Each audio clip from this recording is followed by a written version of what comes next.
بسم اللہ الرحمن الرحیم۔ ناظرین السلام علیکم، میں آپ کا میزبان صابر شاکر وفاقی دارالحکومت اسلام آباد سے کچھ تازہ ترین اطلاعات کے ساتھ 3-4 خبریں ہیں، اہم خبریں ہیں، آپ سے شیئر کرتا ہوں کیونکہ انہی خبروں کا جو نتیجہ ہے اسی کے نتیجے میں ہی اگلے سیاسی منظر نامے کا پتہ چلے گا کہ پاکستان میں ہونے کیا جا رہا ہے اور یہ جو مراسلہ حکومت ہے یہ برقرار رہتی ہے یا نہیں رہتی۔ اور عمران خان صاحب نے ایک اہم اعلان کیا ہے کل بالآخر، کافی دنوں سے وہ کہہ رہے تھے کہ وہ ایک آخری کال دیں گے۔ کل انہوں نے وکلا کنونشن سے خطاب کیا اور وکلا کو بھی متحرک کیا اور ان سے بھی کہا کہ جو میں کال دوں گا تو اس میں آپ نے بھی بھرپور حصہ لینا ہے۔ عمران خان صاحب کی اب حکمت عملی جو ہے وہ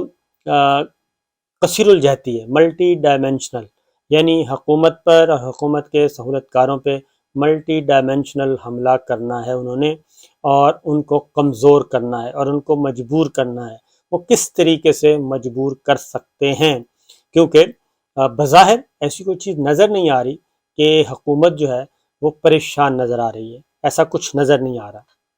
اور ایسے لگ رہا ہے کہ ان کے معاملات جو ہیں اندرون خانہ وہ بالکل فٹ ہیں، ان کی گوٹی فٹ ہے، اور ان کے اپنے سہولت کاروں سے بھی، اور جیسے بھی انہوں نے یہ سارا کچھ رجیم چینج کیا تھا وہ ابھی اکارڈنگلی معاہدے کے مطابق ہی آگے بڑھ رہے ہیں۔ لیکن عمران خان صاحب جو ہیں ان کو جو مختلف پیغام رساں ہیں وہ پیغام لے کے آتے ہیں اور پیغام لا کر بتاتے ہیں کہ جناب ہم آپ کو وہ آتے ہیں جو کامن فرینڈز ہیں، آپ یوں سمجھیں مشترکہ دوست کہہ لیں، وہ آتے ہیں اور کچھ نہ کچھ پیغام رسانی وہ لنگر آن کرتے کرتے 5 مہینے تو گزر گئے۔ اب ان میں سے ایک پیغام رساں کا نام اعجاز الحق صاحب ہیں۔ اعجاز الحق سابق صدر جنرل محمد ضیاء الحق کے صاحبزادے ہیں۔ انہوں نے عمران خان صاحب سے متعدد ملاقاتیں کی، لیکن اب جو ملاقات ہوئی ان کی وہ عمران خان صاحب سے نہیں ہوئی، بلکہ اب ان کی ملاقات ہوئی صدر مملکت ڈاکٹر عارف علوی سے۔ اس کی ریزن کیا ہے؟ عمران خان صاحب سے ان کی ملاقات کیوں نہیں ہوئی اس بار؟ جو میرے پاس اطلاع ہے وہ یہی ہے کہ چونکہ جتنے بھی اعجاز الحق صاحب کے ذریعے عمران خان صاحب کو پیغامات پہنچائے گئے وہ سارے کے سارے عمران خان صاحب نے ان پہ ان کا پازیٹیو رسپانس دیا اور انہوں نے کسی قسم کا کوئی ہنگامہ خیزی نہیں کی، لیکن رسپانس میں، جواب میں جتنے بھی یقین دہانیاں کروائی گئیں وہ یقین دہانیاں پوری نہیں ہو سکیں، جس کے نتیجے میں اعجاز الحق صاحب نے رخ کیا ایوان صدر کا، اور ایوان صدر میں کچھ باتیں کی۔ اس ملاقات کے بعد ایک خبر آئی، اور وہ خبر یہ آئی کہ اعجاز الحق صاحب نے میسج دیا ہے کہ جی وہ ماشاء اللہ لگ سکتا ہے اگر حدود سے تجاوز کیا یا کوئی گڑبڑ، انتہائی گڑبڑ ہو گئی تو۔ یہ بات میں بہت عرصے سے کہہ رہا ہوں کہ پولیٹیکل پلیئرز کو یہ جو 29 نومبر کا جو ہے سنگ میل وہ عبور کرنے کے لیے پھونک پھونک کر قدم رکھنے کی ضرورت ہے۔ اس میں تو 1% بھی شبہ نہیں ہے کہ ارادہ موجود ہے، خواہش موجود ہے، اور اگر یہ خواہش اور ارادے کی تکمیل پولیٹیکل پلیئرز کے غیر سنجیدہ رویے کی وجہ سے ہو جائے، یا آپس میں بہت زیادہ لڑائی اور گھمسان کے رن پڑنے کی وجہ سے ہو جائے، اور کسی بالکل غیر معمولی نوعیت کی ایسی تحریک جس میں تشدد کا عنصر بڑے بھرپور طریقے سے طاقت کا استعمال ہو جائے، تو یہ گول اچیو ہو سکتا ہے۔ لیکن اگر پولیٹیکل پلیئر سینسیبل وے میں چلیں گے تو پھر یہ اس سے کوئی فائدہ نہیں اٹھا سکے گا۔ یہاں تک تو ہے بات درست، لیکن اس کے بعد کیا عوام جو ہیں وہ تیار ہیں ماشاء اللہ کے لیے؟ عوام بالکل نہیں تیار، اور عوام سوال ہی پیدا نہیں ہوتا کہ وہ ایسے کسی اقدام کو ویلکم تو دور کی بات ہے کہ پسند بھی کریں گے، بلکہ اس دفعہ جو ایڈورس آئے گا، اور ایڈورس اس لیے آئے گا کہ پہلے بھی رجیم چینج میں بھی مٹھائیاں تقسیم نہیں ہوئیں، بلکہ ایسا ایڈورس اور ایسا بحران پیدا ہو چکا ہے کہ کوئی منہ دکھانے کے قابل نہیں ہے اس وقت پبلک میں وہ چل نہیں سکتا، وہ آ نہیں سکتا، وہ لوگوں میں گھل مل نہیں سکتا، اس لیے اس کے چیزیں امکان تو کافی کم پائے جاتے ہیں۔ لیکن بہرحال خواہش تو موجود ہے، اور یہ میں ذاتی طور پہ جانتا ہوں کہ خواہش موجود ہے کہ کوئی ماورائے آئین اقدام ہو جائے، کوئی ماشاء اللہ ٹائپ چیز ہو جائے، کوئی ایمرجنسی پلس ہو جائے، اس طرح کا کوئی ہو جائے تو کوئی حرج نہیں ہے۔ لیکن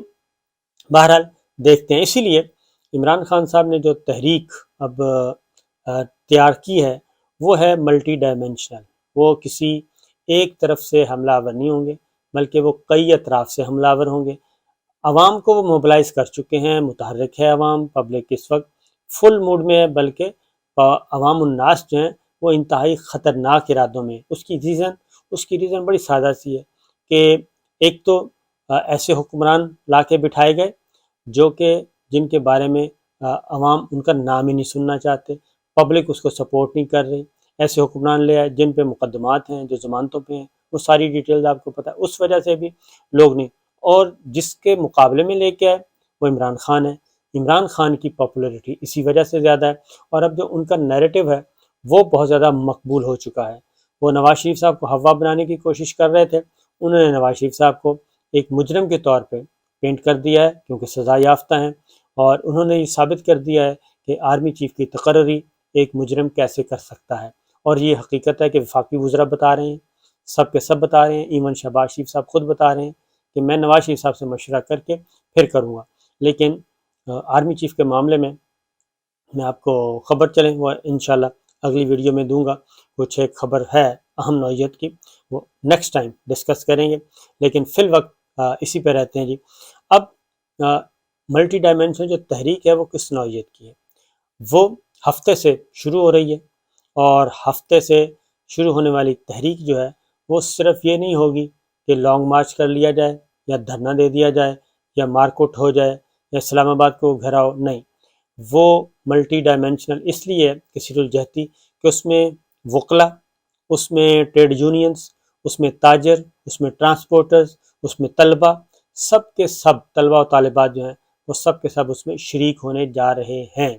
یہ بات میں بڑے پورے وثوق سے کہہ رہا ہوں کہ وہ شریک ہونے جا رہے ہیں۔ اور یہ تحریک وکلا تحریک کی طرح جیسے افتخار چوہدری صاحب کو معزول کیا گیا تھا، تو اس کے بعد جیسے تمام سیگمنٹ آف سوسائٹیز جو ہیں وہ اس تحریک کا حصہ بن گئے تھے، اس میں بھی ایسا ہی ہونے جا رہا ہے۔ تو نمبر 1 یہ کہ یہ ہر شہر گاؤں ہوگی، اور اسلام آباد کی طرف زیادہ ہوگی، اور باقی شہروں میں ہر جگہ احتجاج ہوگا، جلسے نکلیں گے، ریلیاں نکلیں گی، اور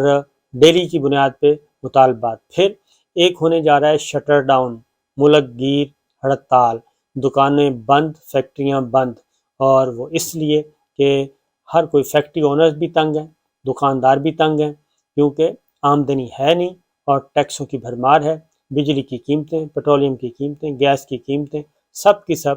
آسمانوں کو باتیں کر رہی ہیں، آسمانوں کو چھو رہی ہیں۔ پھر ایک عام آدمی کا مسئلہ بھی وہی ہے، مہنگائی، اور وہ بھی آٹا خریدنے کی سخت بھی نہیں رہی، آٹا خریدنے کی سخت بھی نہیں رہی، دالیں خریدنے کی سخت نہیں ہے، سبزیاں خریدنے کی سخت نہیں ہے۔ یہ اس وقت سچویشن ہے، عام آدمی تنگ ہے۔ اس کے بعد ہیں جی ٹرانسپورٹر بھی پریشان ہیں، گڈس ٹرانسپورٹ خاص طور پہ، اور ٹرکوں والے، یعنی کہ جن میں اشیاء نقل و حرکت کے استعمال ہوتی ہیں، گڈس ٹرانسپورٹ جن کو کہتے ہیں۔ اسی طریقے سے پیسنجر بسز جو ہیں، وہ پبلک ٹرانسپورٹ، یہ بھی ہڑتال کے لیے آئیں گے میدان میں۔ جب یہ 3-4 شٹر ڈاؤن ہوگا، پہیہ جام ہوگا، اور مہنگائی کے خلاف ہوگا، اس وجہ سے پاکستان تحریک انصاف میدان میں نکلے گی، تو سارے کے سارے موبلائز، اور پھر آئیں گے ٹریڈ یونینز، یعنی کہ مختلف سرکاری محکموں میں، سرکاری کارپوریشن میں جو یونینز ہیں وہ میدان میں آئیں گی۔ اور فردر جو اگلا پلان ہوگا وہ ہوگا جی وکلا تحریک۔ وکلا جو ہیں وہ عدالتوں کا بائیکاٹ کریں گے، تحریک نکال شروع کریں گے، وہ بھی اس تحریک کا حصہ بن جائیں گے، اور یہ سارے جو مسالے جات ہیں وہ مسالہ جات مل کے ایک بھرپور قسم کا حکومت کو مفلوج کرنے کی کوشش کریں گے۔ تو یہ ایک طویل دورانیے کا ایک کھیل ہے، اور تقریباً یہ 24 ستمبر کو شروع ہوگا، 23-24 ستمبر کو شروع ہوگا، اور یہ چلے گا 24 نومبر تک۔ اس وقت تک یہ تحریک چلے گی جب تک کہ عام انتخابات اور آرمی چیف یہ دونوں معاملات حل نہیں ہو جاتے، یہ تحریک چلے گی، اور اس کا مقصد حکومت کو کمزور کرنا ہوگا۔ ساتھ ہی ساتھ اتحادی جماعتوں کے ساتھ ملاقاتیں شیڈول کی گئی ہیں جی، اور اس میں بھی اتحادی جماعتوں کو علیحدہ کرنے کے لیے واپس اپنی طرف کھینچنے کی بات کی جائے گی۔ اب ایک اور دوسری خبر جو ہے وہ ہے، آج کا دن امپورٹنٹ ہے، اہم ترین دن ہے عمران خان صاحب کے لیے، جس میں توہین عدالت کے مقدمے کا کی کارروائی ہونی ہے اور پتہ چلے گا یہ اونٹ کس کروٹ بیٹھ رہا ہے، یہ توہین عدالت سے عمران خان صاحب کی جان چھوٹ رہی ہے یا پھر یہ مقدمہ لمبا ہونے جا رہا ہے، کیونکہ آج کا دن مقرر کیا ہوا ہے فرد جرم عائد کرنے کے لیے۔ عمران خان صاحب اس سے پہلے یہ کہہ چکے ہیں کہ اگر مجھے بولنے کی اجازت دی جاتی لاسٹ ہیئرنگ پہ تو میں تو معافی مانگ کے اس معاملے کو اسی دن ختم کرنا چاہتا تھا۔ تو اس میں جتنے بھی وکلا ہیں، سینئر موسٹ وکلا جو ہیں، منیر ملک صاحب نے توہین عدالت کی مخالفت کی تھی، بیرسٹر مخدوم علی خان نے مخالفت کی تھی، حامد خان صاحب نے مخالفت کی تھی، تینوں وکلا نے یہ کہا تھا کہ یہ مقدمہ نہیں بنتا توہین عدالت کا۔ ایون پاکستان بار کونسل نے بھی یہی کہا تھا، اور اٹارنی جنرل نے بھی کھل کے توہین عدالت کی حمایت نہیں کی تھی بلکہ عدالت پہ چھوڑ دیا تھا۔ اس مخالفت کے باوجود ان پہ جو ہے فرد جرم عائد کرنے کا فیصلہ کیا گیا تھا، جو کہ آج کا دن رکھا ہوا ہے۔ آج پھر ایک اور جواب سبمٹ ہونا ہے، اور اس جواب میں حامد خان صاحب جو ہیں وہ مکمل طور پہ غیر مشروط طور پہ معافی مانگنے کا ارادہ رکھتے ہیں، عمران خان صاحب بھی رکھتے ہیں۔ تو 5 رکنی لارجر بینچ ہے، چیف جسٹس اطہر من اللہ صاحب ہیں، جسٹس محسن اختر قیانی ہیں، جسٹس میاں گل حسن اورنگزیب ہیں، جسٹس طارق محمود جہانگیری ہیں، اور جسٹس بابر ستار ہیں۔ تو آج اگر ان کی معافی قبول ہو جاتی ہے عمران خان صاحب کی، تو اس کے بعد زیادہ امکان یہی ہے کہ عدالت جو ہے وہ رحم کا مظاہرہ کرے گی، اور عدالت اس میں فرد جرم عائد نہیں کرے گی، معافی نامہ قبول کر کے ان کو اجازت دے دے گی اور یہ مقدمہ ڈسپوز آف ہو جائے گا۔ لیکن ظاہر ہے قبل از وقت کچھ کہا نہیں جا سکتا، ہم جو بظاہر سرکمسٹانس نظر آ رہے ہیں ان کے اکارڈنگلی ہم یہ بتا سکتے ہیں کہ یہ مقدمہ ختم ہونے جا رہا ہے۔ جیسے دوسری طرف مریم بی بی کا مقدمہ ہے، وہ نظر آ رہا ہے کہ وہ کس طرف جا رہا ہے، وہ بھی ختم ہونے کی طرف جا رہا ہے، اور یہ بھی ختم ہونے کی طرف ہی جا رہا ہے عمران خان صاحب کا۔ تو بہرحال آج کا دن اہم ہے۔ اس دوران ریڈ زون مکمل طور پہ سیل، وفاقی دارالحکومت میں ایمرجنسی نافذ، دفعہ 144 نافذ، کسان جو ہیں وہ احتجاج کر چکے اور وہ منتشر ہو گئے، اور اسی طریقے شاہ محمود قریشی سابق وزیر خارجہ، سینئر رہنما پاکستان تحریک انصاف، وہ جانا چاہ رہے تھے، ان کو روکا گیا، ان کی پولیس آفس تلخی ہوئی، اور کہا جا رہا ہے کہ جناب میسج یہی دیا جا رہا ہے پروکسیز کے ذریعے کہ زیرو ٹالرنس ہے حکومت کی۔ تو یہ سب کچھ ہو رہا ہے، لیکن کہیں کچھ اور بھی ہو رہا ہے، اصل چیز وہی ہے جو اور ہو رہا ہے۔ اجازت دیجیے، اللہ حافظ۔